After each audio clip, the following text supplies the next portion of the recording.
Are you looking for a podcast where you can hear from real people regarding their real dental drama? If so, then you've come to the right place.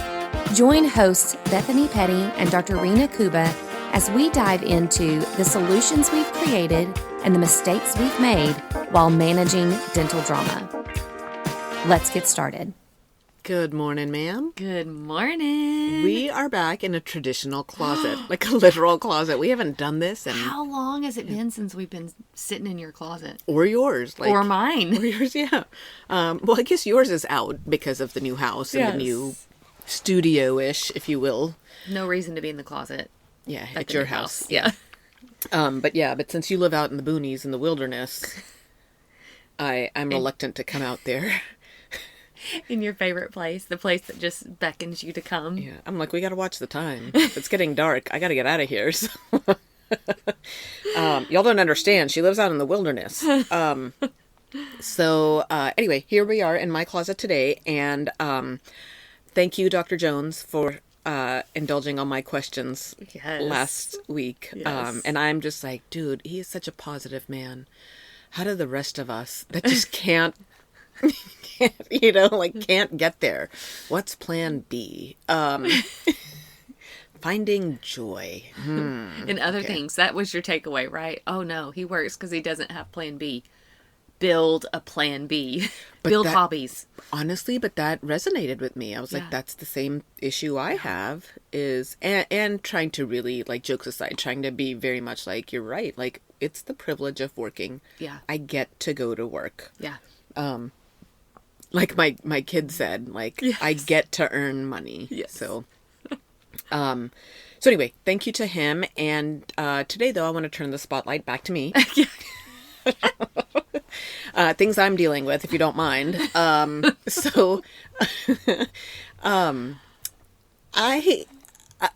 think when I asked this, I was like, please tell me you have other examples as well. And then you reassured me that this was a good topic that other people do have to navigate through. But I've got kind of two different things at play here that I was like, I'm finding myself in this situation with the recurring theme is a similar one. And it's back to navigating, what are the rules, the etiquette, what does everybody do? Has it changed since I graduated? Does this new generation do it different? And the topic or question I have is about hiring. But what is the etiquette behind, like, if it's somebody in a neighboring town that I know and it was their RDA? Yeah. What is my moral, ethical, whatever obligation of saying, hey, Dr. Smith, your assistant Betty applied for an RDA in my position. Mm-hmm. Like, so I think for me, for one thing, I'm doing my due diligence for myself to see, was Betty a good worker or not? Yeah. So there's a whole thing about references and whatever, which I think you've said a good majority of people don't ever check references. Right. And I think that could almost be a separate podcast, the pros and cons and all of that. And I would say for those of us that hate checking references, and we do it, but I hate it, and I question how useful it is, honestly. But I think it's because of the awkwardness of it. Yeah. Do I really want that information? Yeah. Like, might it be different in my office? Maybe she stole from you because you were a penny pincher and you were mean and she had to steal from you, but she's not going to steal from me, right? Like, it's just information that I'd rather, it's hard to deal with that information. But the other part of this is, what I'm asking here is, what is my obligation to, if I know the person from where the employee is coming, what is my obligation to that person? Right. Have I made that? Am I making sense here? Yeah, like, I know you know what I'm saying. I know exactly what you're saying. So maybe if I can summarize it, we're talking about almost two separate things. Like, reference checks is one thing. This would be the person that they currently work for, or most recently, as far as you know, you're stealing them from somebody, I guess is the best way to say it. Because to me, if they've already left, that's kind of like a different scenario. But I want to talk about that too, because Yes. it's a boat I'm finding myself in. Yes. But if they're at your buddy's office down the street, or even your non-buddy's office, but down the street, you're like, is there something that I owe that person for stealing essentially their employee? That's the way I kind of think of it. So it's not reference checks. It's not they've already left the practice that you know. It is they're currently working and now I'm about to hire them onto my team, right? Exactly. And I think it's interesting because there's some people that are like, not my problem. Yeah. Like, this person is fair game. But I feel like even, especially around the time of the pandemic, I feel like there was a bunch of like more corporates than anybody else, but we're actually poaching. We're calling offices saying, hey, Betty, you just answered the phone. Is Dr. Kuba a crappy owner? Come work for me. So Right. I get that there are ethics across the board on this one, and there are plenty of people that are like, that's not my problem. If you're poachable, I'm going to poach them, and I'm not going to think twice. Like, Right. that's the nature of business, and that's that. Right.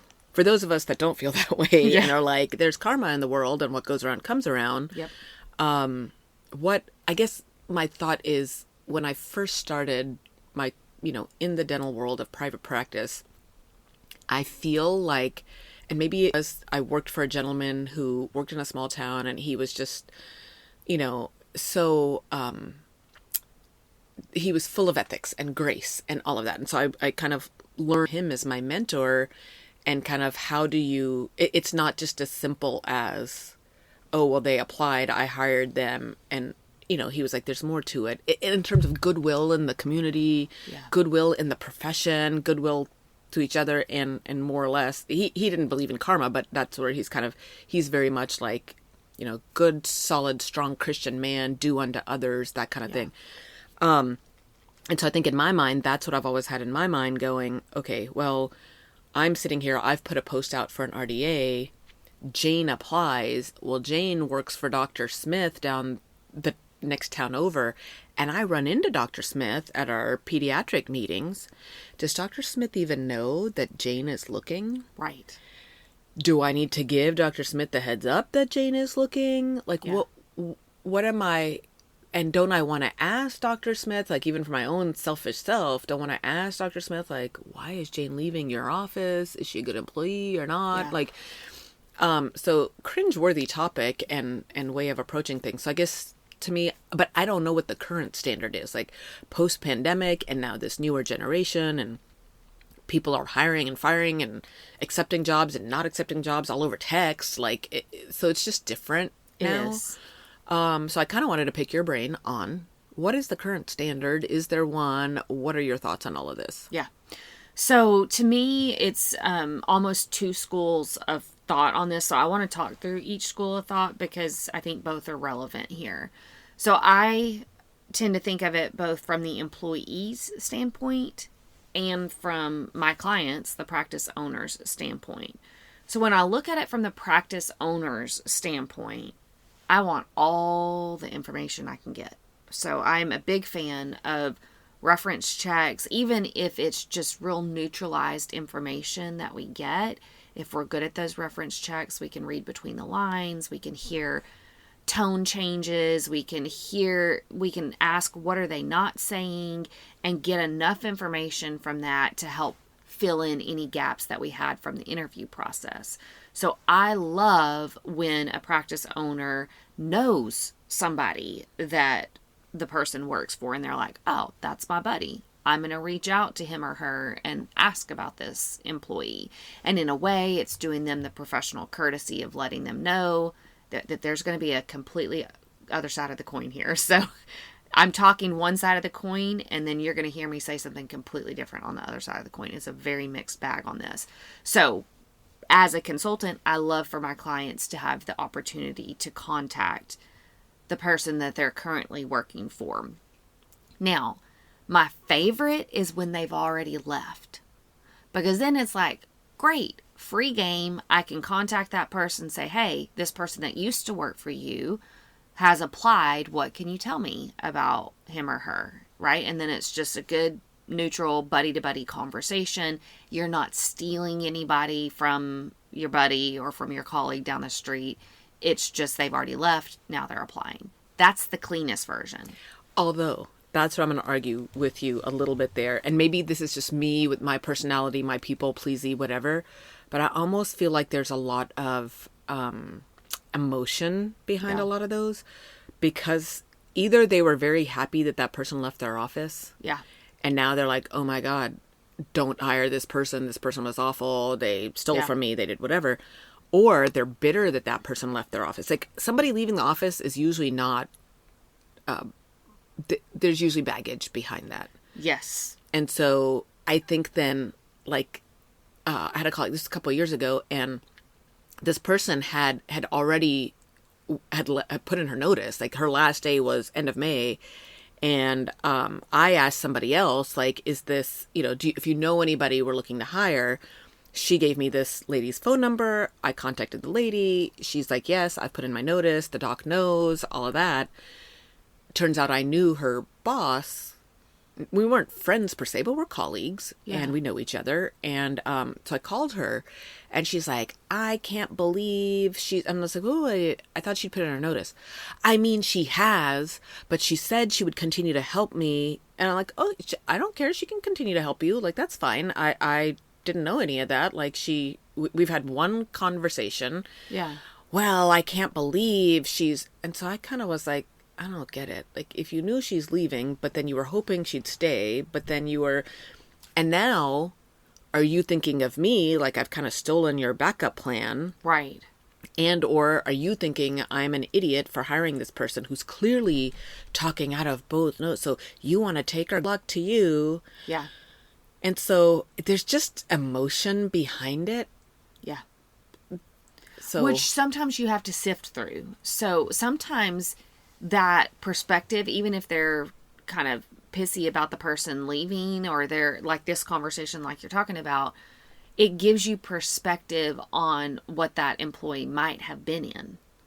So, right, if you've interviewed this person and they're just like, I'm just looking for an environment where I can really grow and accelerate, and they're using the professional interview questions, and you're like, well, why can't you grow in your current practice, right? And then you have a conversation with your colleague, and they're just like, I just can't believe her, blah, blah, blah. And you're like, you're not making sense. Like, this is you, the practice owner, are not making sense in how you're talking about this. You're making it all emotional and feeling. I'm not getting much fact from you. Yes. Yeah. And then you're like, okay, now I know why this person is leaving that practice. And I know that's not our environment. We're not an emotional environment. We're actually a growth environment, and we have constant opportunities for people to grow, and we're very just professional. So this could be a good fit for us. If she's not been able to be successful there because of a highly emotional practice owner, I think she could be successful here. So even that perspective, even if it's an emotional rant from that person, even that can be helpful in identifying why that person is possibly leaving. Like, I think the only way that I could see it not being messy and with emotion is if the person is leaving because they're like moving far away. Yeah. And so I think that's what, like, in this case, if I remember correctly, the assistant had told the colleague of mine that she was leaving because she was tired of the drive and commuting.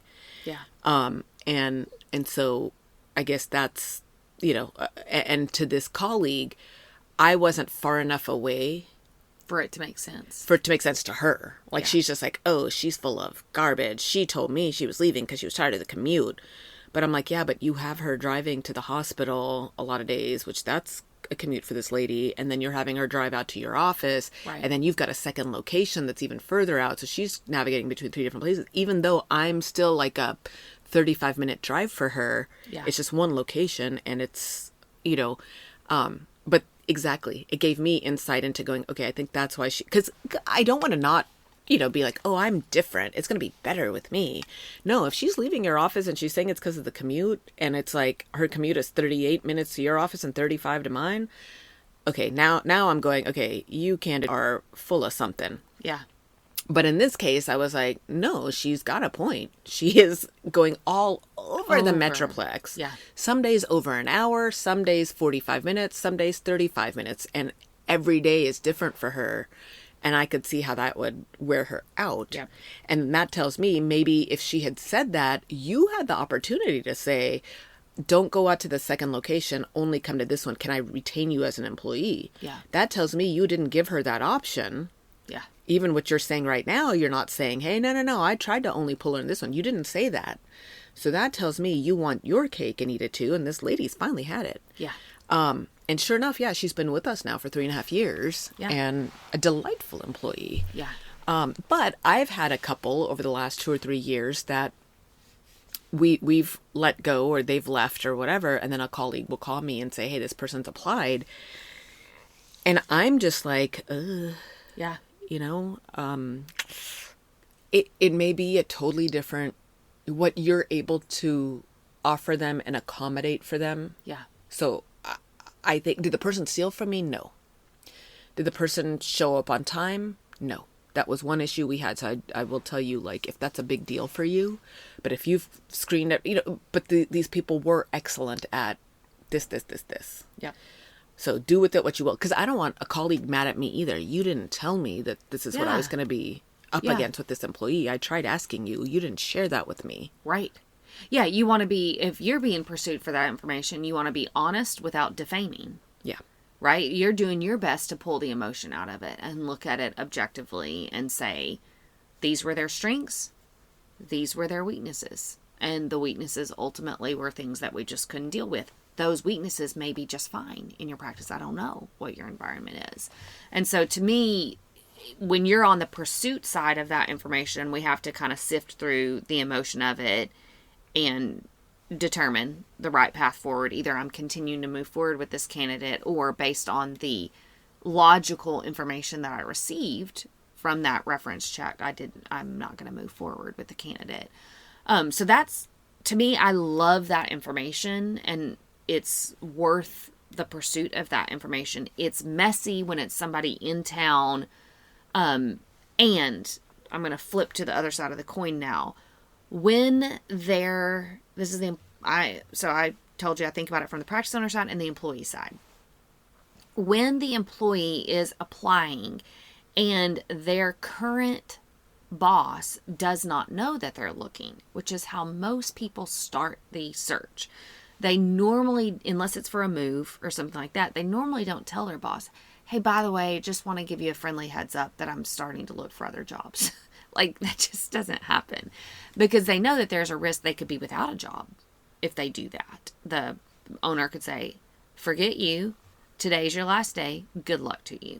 So they're protecting themselves and providing for their family by starting to look secretly before they actually move on. Those are the cases where technically we cannot contact, this is kind of like HR law, we cannot contact people that they've not given us permission to contact. Okay, I did not know that. Yeah. So they have to be able to say, hey, you can contact my current employer. So oftentimes my team will help with reference checks, because a lot of practice owners are just not good at it. And so sometimes they'll step in and say, hey, we'll call that office. We always get permission from the candidate before contacting. Who knew? Yeah.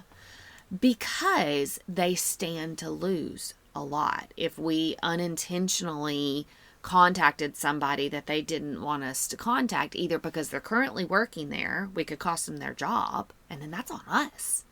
Or if we contact somebody that, for whatever reason, they don't want us contacting, we have to respect that. That's a part of their privilege, that they respect that we respect that and not contact that particular person. Now, having said that, I always say the dental world is small. And behind the scenes, conversations may happen when you see people, or we're talking about our team members, or we're talking about this or that. And sometimes those things organically just come up in the conversation. We didn't actively pursue it, but we happen to be talking about it.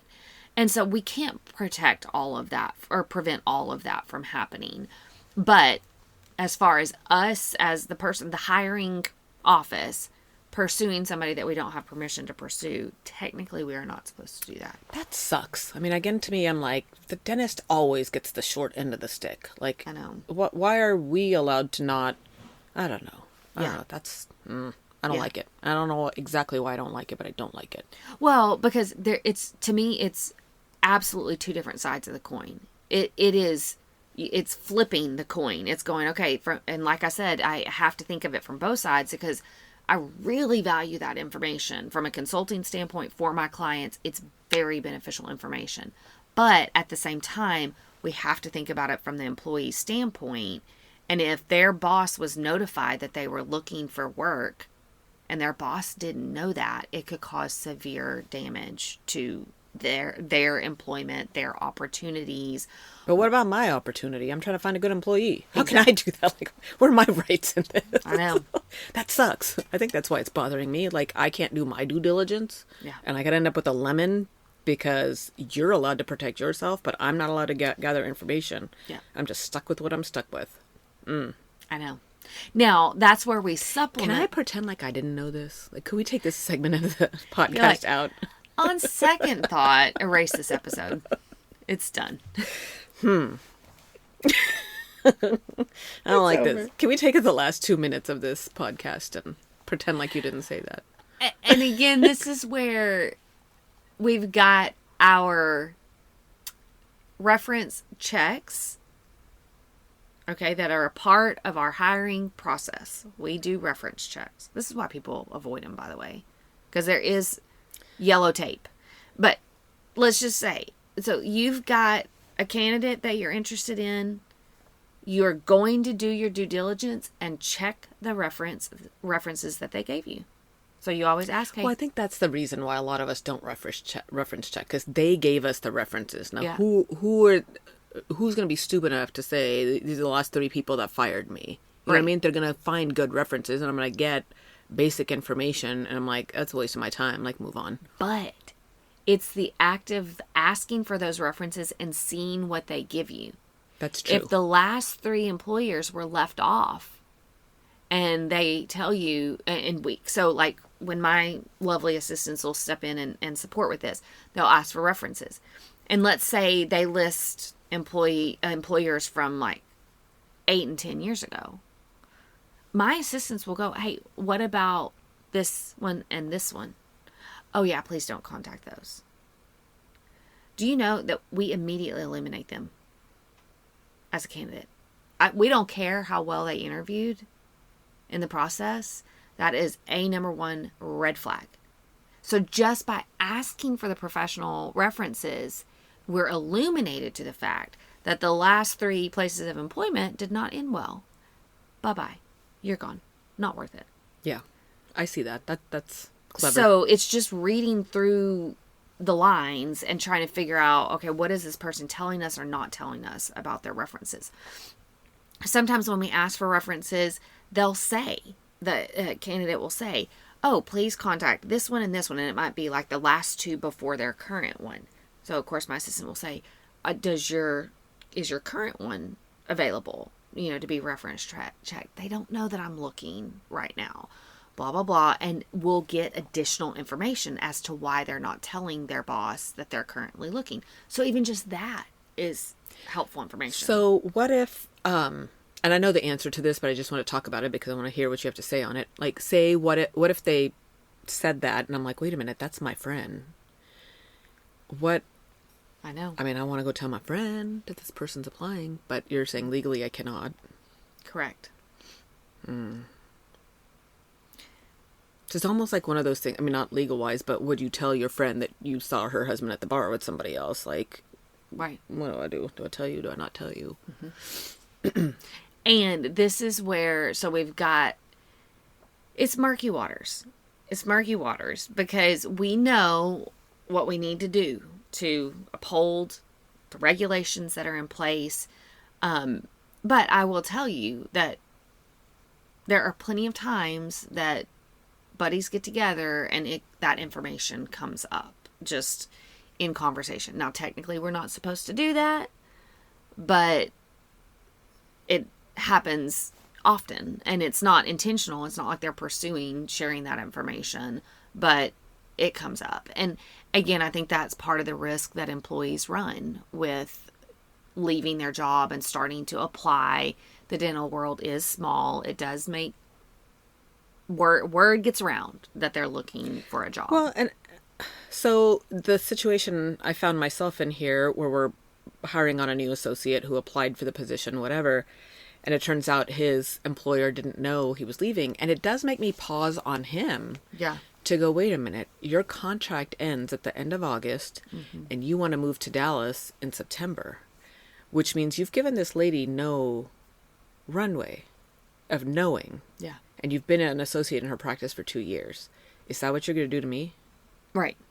So it does make you think about it from that end. Now, I don't know if maybe he had given her some clues or not or what, but at least to me it sounded like she didn't know that he would be leaving. And it does make me pause. Do I really want to hire somebody that's just going to walk out on me like that? Right. So I think that was one thing that made me bring this topic up. I think the other one is, of course, now that I'm starting this satellite location, and anyway, it's just kind of gotten messy because it's a small town, and I'm not trying to step on toes. I was just given this opportunity that I never thought I would take or would want or would have ever encouraged, or I would have actually pointed my finger and said, "Sucka, what are you doing over there?" And then now here I am. But there are some employees that are people that are coming on going, oh, a new practice, maybe I want to work for that practice. Right. And I think it's kind of ruffled some feathers that I'm like, I'm not trying to ruffle feathers. Like, I don't know. I didn't pursue any people. They've just seen our sign go up. They've come approached us. Yeah. And so it's just, that's why this topic was kind of in my mind. And to me, that's where the guilt of it all really can't exist. So there's the idea of poaching. Hey, I went into this office. I was making my rounds, stepped into this orthodontist. Wow, I loved his receptionist. She was remarkable. I would love to have her in my practice. And now we're actively pursuing that person that we just stepped in and met. That is poaching.